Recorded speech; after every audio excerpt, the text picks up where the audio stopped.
Podcast Seram bersama Ali Bosku. Tunggu selepas ini.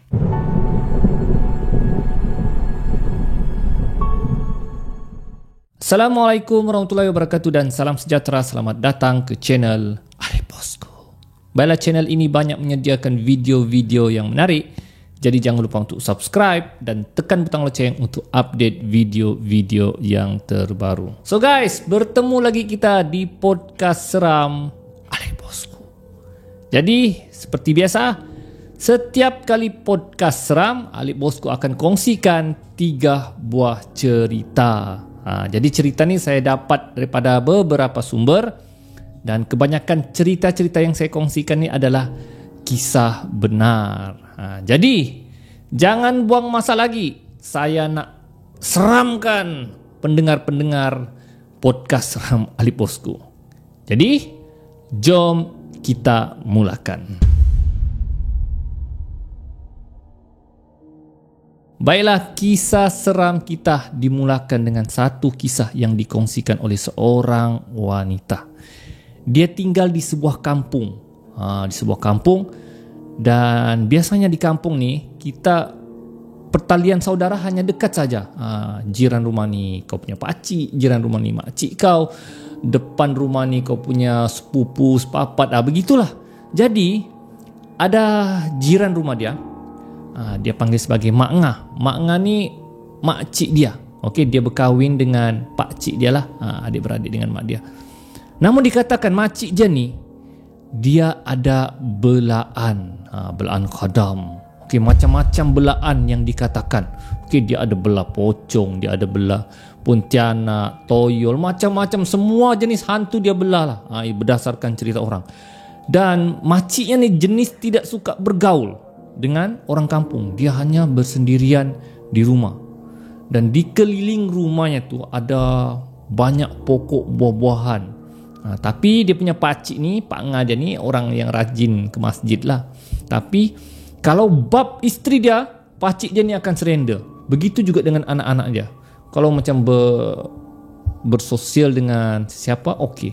Tapi bila bab cerita tentang mak mereka, semua akan senyap. Jadi pelbagai cerita yang diceritakan tentang Mak Ngahnya ni. Satu hari ada seorang budak mengambil buah-buahan yang jatuh daripada pokok buah di rumah Mak Ngahnya tu. Dia ambil, dia makan. Akibat dia makan, budak tersebut meracau, ya, sakit perut, meracau. Lepas tu budak tu dibawa berubat. Dan bila ditanya apa puncanya, diceritakan, budak tu ceritakan yang dia ambil buah daripada rumah Mak Ngahnya tu, rumah Mak Ngah tu. Jadi ustaz tu cakap, memang dia cakap setiap pokok yang di rumah Mak Ngahnya tu ada penjaga.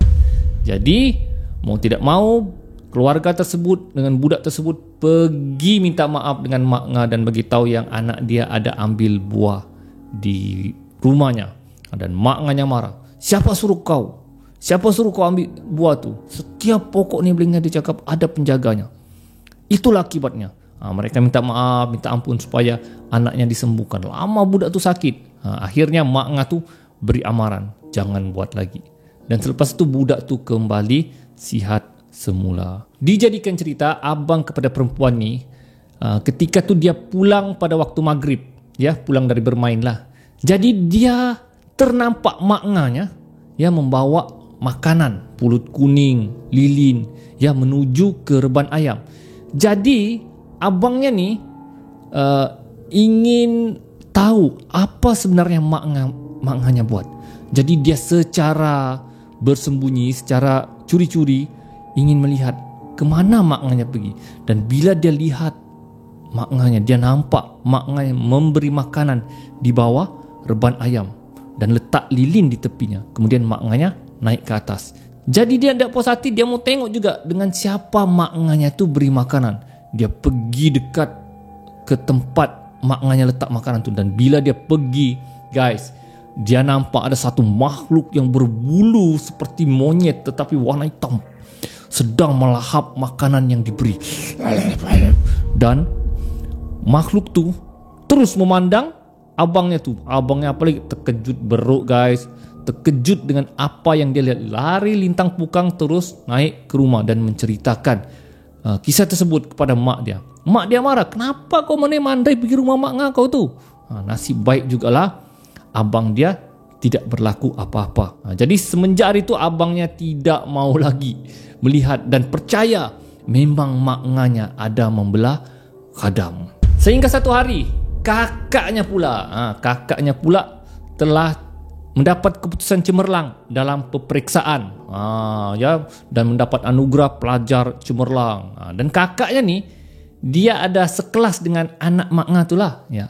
Jadi hebohlah satu kampung yang kakaknya ni mendapat keputusan cemerlang. Tiba-tiba satu hari pada waktu pagi, kakak dia macam orang tak betul ya. Pergi sekolah tak pakai tudung.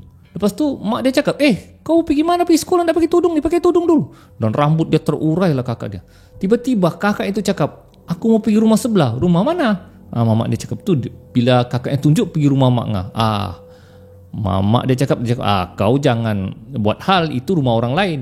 Dan mak dia tahu memang anak dia sudah terkena buatan oleh mak ngah. Jadi apalagi mak dia pergi tangkap kakak dia dan cuba ubat, dan kakak dia meracau seperti orang tidak betul. Beberapa hari anak dia tu, ya kakak dia ni meracau seperti orang tidak betul, berteriak, sehingga kan sebulan, 2 bulan masih juga sedemikian, tidak tentu dia punya emosi. Jadi mereka bawa kakak dia ni berubat dengan ustaz, dan ustaz tu cakap ini, dia cakap mungkin ada kaitan dengan mak ngahnya.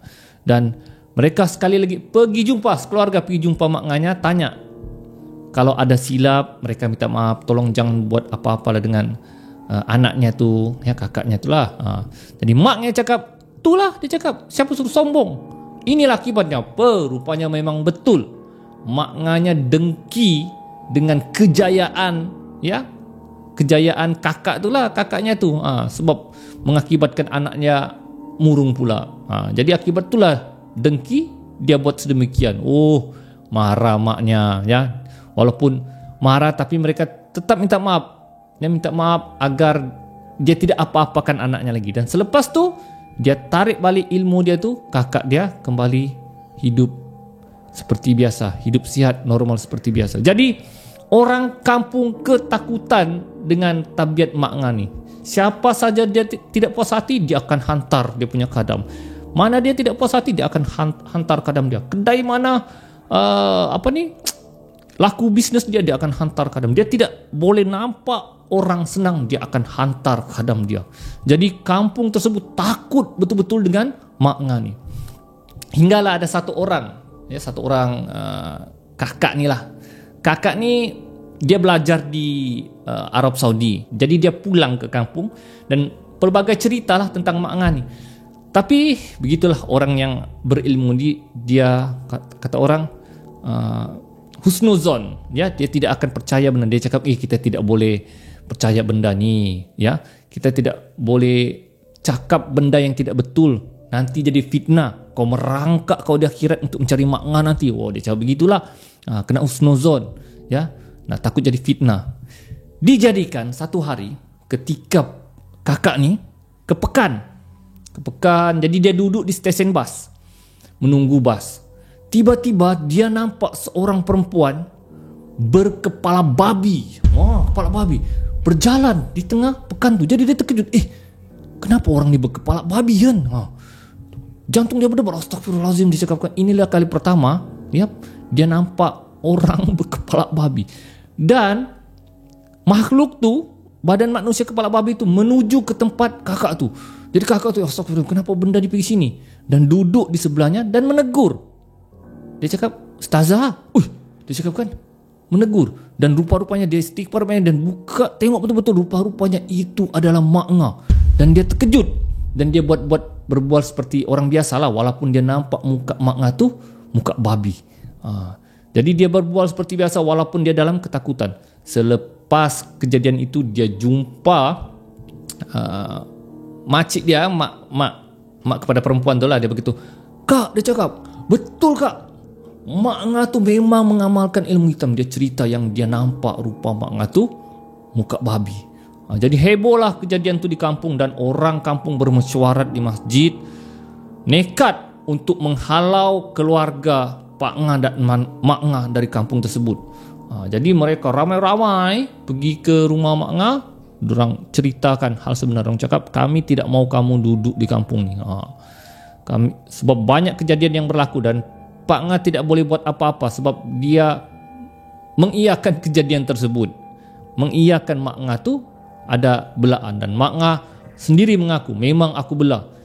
Punca dia disebabkan ketika mak kepada Mak Ngah tu sakit, tapi tidak ada orang kampung yang pergi tengok sebab mereka tahu mak kepada Mak Ngah tu ada belaan, dan akibatnya terseksa kehidupan Mak Ngah tu.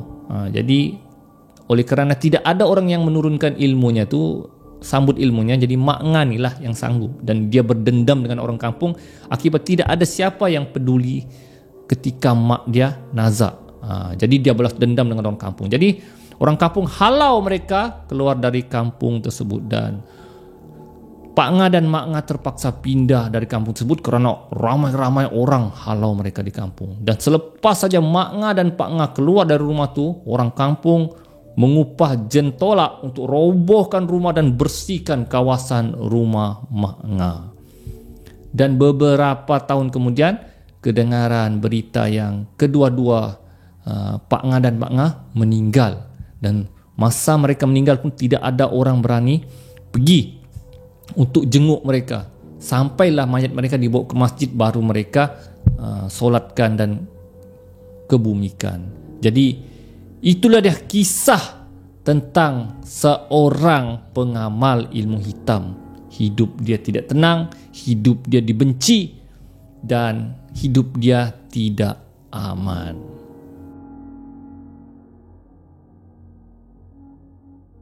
Baiklah, kisah seram kali ini dikongsikan oleh seorang tentera. Tentera. Jadi dia telah ditukar ke satu daerah di negeri Sabah. Okey, daerah ni terletak di pantai timur Sabah. Saya pun tidak tahu di manalah, sama adalah Datu, Tawau, Kunak, Sempurna, kurang pasti Sandakan. Ya, tapi dia ceritakan di pantai timur Sabah. Jadi dia ditugaskan di satu kem askar. Okey, kem askar tu dia ada masjid, okey, dia ada berek, okey.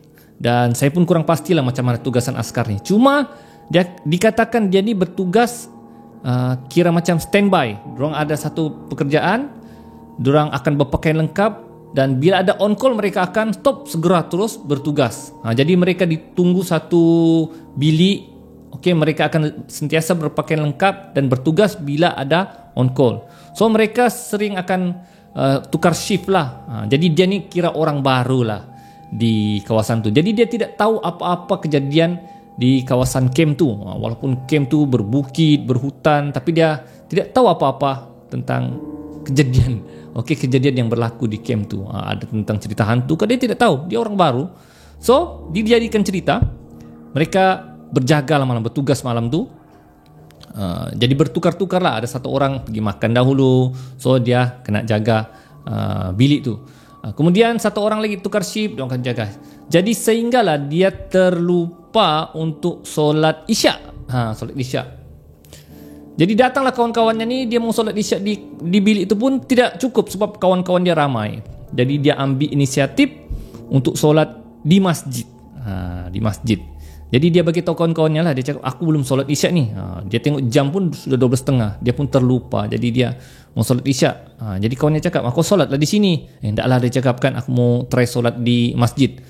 Tapi kawan-kawan dia hanya diam, ya, dan hanya sambil memandang tengok kan. Ya, pergilah ke masjid, orang cakap kan.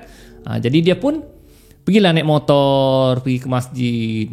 Dan ketika tu gelap malam, ya, malam, dan masjid pun sudah tutup. Solat isyak sudah habis pukul 12.30 malam. Jadi dia masuk, dia buka pagar, dia masuk. Dan bila dia hendak masuk, dia nampak ada orang tengah solat. Jubah putih, pakai serban, tengah solat. Dia cakap mungkin ada tentera lah tengah solat, yang macam begitu. Di tengah-tengah masjid. Jadi dia pun ambil wuduk. Dia ambil wuduk dia. mau solat lah. Jadi dia tengok orang tu masih lagi stay berdiri begitu kan. Jadi dia hidup lampu, tap tap tap tap tap. Dia hidup lampu masjid tu, dia nampak masih ada lelaki tu berdiri di tengah, tapi dia tidak macam rukuk ke, dia hanya berdiri yang macam tengah baca Alhamdulillahirabbil alamin. Jadi dia tak pedulilah, mungkin tengah tahajud ke. Jadi dia ambil kawasan sedikit dia untuk solat Isya. Jadi dia baru saja takbir, Allah, bila akbar Allah, tap, lampu mati. Dia cakap tak jadi dari sembahyang. Dia cakap alamak, mati lagi. Mungkin strip kali kan, tendang. Jadi dia pergilah, dia tengok tak juga, switch lampu yang off. Jadi dia hidup semula, tap tap tap tap, dia hidup semula. Kemudian dia sambung sembahyang lagi, Allahu akbar. Jadi dia bacalah Alhamdulillahirabbil alamin. Tapi mata dia masih mermerhati orang yang berdiri tengah tu. Tap, mati lagi lampu. Dia batalkan lagi sembahyang. Alamak, kenapa mati lampu ni, dia cakap kan. Kemudian dia macam ragu-ragu, dia cakap mungkin lelaki ni kali kan, dia macam prank aku. Tapi dia cakap jauh juga lelaki ni dengan Swiss kan. Dia hidupkan lagi, tek tek tek tek tek tek, dia hidup. Dia kata, mungkin ada kawannya nakal-nakal yang cuba prank dia kan. Dia cek kiri kanan, tidak ada juga. Dan dia lihat lelaki yang pakai berjubah tu masih lagi di tengah-tengah, tengah berdiri, ya. Tapi tidak pula ruku, tidak pula duduk dan antara dua sujud, dia masih lagi berdiri begitu. Jadi dia sudah macam mulai yang alamak, macam lain-lain. Ni kan orang ni kan, dia cakap tapi dia masih berpikiran positif. Dia teruskan solat dia. Ya Allahu akbar. Dia baca-baca. Kemudian dia ruku, Allahu akbar. Bila dia ruku, tapi lelaki tu masih berdiri, dia sudah mulai confused. Alamak, memang bukan orang kali ini. Cakapkan bulu roma dia sudah mulai kembang, jantung dia sudah mulai berdebar. Tap, lampu mati lagi. Terus dia bangun, batalkan solat. Dia cakap, bang, kau kan yang matikan lampu bang. Tapi lelaki itu tidak berganjak, dia hanya berdiri. Dia cakap, ulang aku nak mau kasih on lampu sudah. Dia terus keluar masjid, dia solat di luar masjid tu. Dia tutup pintu, dia solat. Tapi mata dia masih asyik memandang lelaki di tengah masjid tu. Dia solat, dia tidak khusyuk sudahlah. Dia solat. Lepas tu dia solat sampai ke rakaat yang terakhir. Rakaat terakhir dia Assalamualaikum warahmatullahi, Assalamualaikum warahmatullahi. Tiba-tiba dia dengar ada suara orang di belakang, Assalamualaikum warahmatullahi, Assalamualaikum. Bila dia toleh, dia nampak lelaki itu tengah berjemaah dengan dia. Terkejut dia, astagfirullahaladzim. Dia tengok muka orang tu, tiada muka dia, tiada mata, tiada mulut. Terkejut dia, astagfirullahaladzim. Allah, terus lari lintang pukang, lompat dia daripada beranda masjid tu. Dia lompat pergi ke motor dia coba on, ram. Dia tengok lelaki tu masih duduk lagi, ya, duduk di antara dua sujud di beranda tu, ya. Dia prom. Lepas tu lelaki tu berdiri, dan bila berdiri dia tengok kaki lelaki tu tidak menjejak tanah, dia macam terapung dan menuju ke tempat dia. Motor dia belum on lagi, apalagi guys, dia sorong motornya lari, ya. Boot kasutnya dia letak dalam raga motor itu saja. Dia tolak motor dia. Ada motor tapi dia tolak. Terus menuju ke tempat kerja dia. Dia tolak, ya, sampai berpeluh-peluh dia. Kawan-kawannya apalagi nampak ketawa terbahak-bahak. Kenapa kamu ketawa? Kau sudah rasa, orang cakap. Rupa-rupanya kawannya memang tahu di masjid tu memang ada penunggu, ada jin Islam. Dia cakap, welcome to the club, orang cakap. Maksudnya memang benda tu ada mengganggu di masjid tu. Jadi dia cakap, kenapalah kamu tak beritahu aku awal-awal. Tak apa, orang cakap. Ini kata orang salam pengenalan untuk kau di kawasan ni. Sekurang-kurangnya kau sendiri rasa apa yang pernah kami rasa. Baiklah, kisah seram seterusnya berlaku di Bukit Kelawat, Kota Belud. Ramai yang sarankan kepada saya, bang, cerita di Bukit Kelawat bang, seram juga bang, ya. Jadi saya sudah buat pencarian, cari cerita, dan saya jumpa satu cerita kejadian seram di Bukit Kelawat. Jadi kisahnya bermula apabila seorang pemuda Dia ni kerja di Kementerian Kesihatan Malaysia. Dia tinggal di Kota Belud. Jadi hari itu hari cuti, hari Minggu. Jadi dia berjumpa dengan keluarga dia lah. Jadi keesokan harinya adalah hari kerja. Jadi hari Ahad tu dia kena pulang juga ke Kota Kinabalu semula untuk kerjalah. Jadi dia seorang anak yang soleh. Ya, dia tunggu emaknya pulang dahulu. Emaknya ni nelayan. Dia pergi memancing, tengah memancing ikan. Jadi tunggu emaknya pulang-pulang. Jam 6 petang baru emaknya pulang membawa banyak ikan. Jadi emaknya cakap, kau nak pergi mana ni? Dia cakap, begitulah mak, besok kerja sudah mak, jadi malam ni aku mau pulang mak. Jangan kau pulang dulu mak cakap, makan dulu mak, masak dulu ikan-ikan ni, baru kau pulang. Jadi maknya pun masaklah dulu malam tu. Jadi separuh ikan tu dia simpankan untuk anaknya bawa pulang ke KK lah ya, ke Kota Kinabalu. Jadi makan punya makan, sembang, sembang isyak apa semua. Sampailah sekitar 10 malam lewat sudah. Jadi mak, lewat sudah mak. Aku mau balik ni. Jadi dari Kota Belud ke KK memang agak jauh guys. Lebih kurang 2 jam lebih begitulah ya baru sampai. Jadi maknya cakap, kau bawa ikan tu jangan lupa letak pucuk limau ya. Bawa pucuk limau. Supaya tiada apa-apa yang berlaku dalam perjalanan kau. Dia, iyalah mak. Dia bungkus ikan tu, dia salam mak dia pun mulakan perjalanan melalui jalan Kota Belud ke Bukit Kelawat lah begitu ya. Kira jalan singkat lah kata orang. Jadi di awal perjalanan tidak ada apa-apa. Dia pasang lagu ya, dia sambil-sambil menyanyi Backstreet Back, alright. Okey, jadi sampailah dia ke satu jalan, dipanggil sebagai Bukit Kelawat dia. Jadi sebelum ke bukit tu dia macam blow lah dia punya kereta. Kira macam kalau laju-laju bila naik, jadi senang sikit naik lah. Jadi dia buat begitulah. Dan sampai naik. Bila naik, makin lama kenderaannya tu semakin slow dan semakin susah untuk naik. Susah. Dia cakapkan dia pakai gear rendah sudah pun susah untuk naik. Makin lama makin berat. Sampai satu masa enjin keretanya itu berdengung dan sampai temperature kereta itu naik. Allah, dia cakapkan panas sudah ni, mau panas sudah ni. Jadi mau tidak mau dia terpaksa berhenti di tepi jalan. Dan berhenti sekejap, dia off, kasih sejuk enjin dahulu. Jadi dia fikir, kenapa pula kereta ni tiba-tiba berat, dia cakapkan. Jadi dia keluar. Jadi kawasan di situ, Kelawat tu memang gelap. Ya gelap. Jadi dia torch light. Dia tengok kendaraan keretanya okey juga. Dan bila dia macam Ali begini, dia nampak di satu pokok besar. Di atas pokok besar tu, dia nampak Pontianak. Terkejut dia, astagfirullahalazim. Dia cakap, Pontianak bila pula ada ini kan. Dia cakap, ini yang diorang cakap benda ni kan. Dia cakap kan dia nampak Pontianak tu. Dan dia baru ingat, ya di belakang keretanya dia pakai Hilux. Dia belakang keretanya ada ikan. Ya ikan yang dibungkus oleh emaknya tadi. Dan dia baru teringat, dia lupa letak pucuk daun limau yang maknya nasihat tu lah. Ya mungkin ini orang punya adat lah, kita tidak tahu, Wallahualam. Jadi dia pun pergi cek, memang dia tidak letak. Dan dia tengok plastik tu pun macam terbongkar sedikit, terkopek, dan ada ikan yang sudah dimakan. Dia cakap mungkin benda ni lah yang ikut. Dia cakapkan dia mau makan benda ni. Jadi pemuda tu pun ambil yang ikan yang sudah dimakan tu, dia letak di tepi jalan. Dia cakap, kau jangan ikut aku. Kalau kau mau makanan ni, ambil lah. Dia letaklah sedikit ikan di tepi jalan tu. Jangan ganggu aku mau balik ke Kota Kinabalu untuk kerja.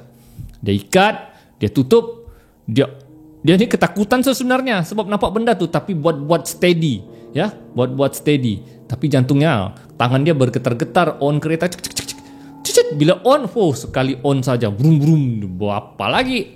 Belah terus. Dia terus belah sampai turun bukit pun gila laju. Sampai dekat ke kawasan Seleko, Kampung Paka-Paka kalau saya tidak silap. Hampir dah accident. Tapi begitu. Tapi listrik balik. Pelan-pelan nanti aku accident, dia cakap. Jadi dia terus memandu, fokus. Dan dia rasa macam ada sesuatu yang benda ikut sama dia. Dan bila dia perhati cermin belakang, dia nampak Pontianak tu dengan kain putih berkibar-kibar ikut di belakang keretanya. Aduh guys, apalagi ketar lututnya. Aduh, dia cakap, kenapa pula kau ikut? Aku sudah bagi kau makanan, dia cakap. Dia nak mau berhenti apa? Mau berhenti kalau benda tu ikut sudah. Jadi dia istighfar, dia tukar radionya, pergi bacaan ruqyah. Ya, ruqyah. Bismillah, baca ruqyah. Apalagi bong, macam berbunyi benda jatuh di atas atap keretanya. Dan dia nampak kain putih berkibar di tepi tu. Maksudnya benda tu memang sudah di atas keretanya. Dia cakap, dia tutup tingkap, dia takut tangan masuk lah kan. Jadi dia istighfar, dia selawat banyak-banyak. Ya Allah, jangan aku diganggu ya Allah. Lepas tu dia dengar benda tu menangis. Dia menangis. Ya mungkin terbakar kali dengar baca doa tu. Tidak lama kemudian sampailah ke kawasan yang terang sedikit. Barulah suara dan kain yang dia nampak tu sudah tidak ada. Dia berhenti di stesen minyak. Dia cek semula, memang tidak. Dan bila dia tengok bekalan ikannya tu habis dimakan, habis terbongkar, plastik habis. Dia ambil plastik ikan tu, dia buang terus. Dia tidak mau sudah bawa pulang.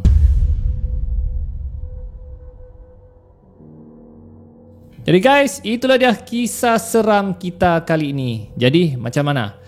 Adakah anda seram? Okey. Jadi teruskan sokongan anda kepada channel Alip Bosku.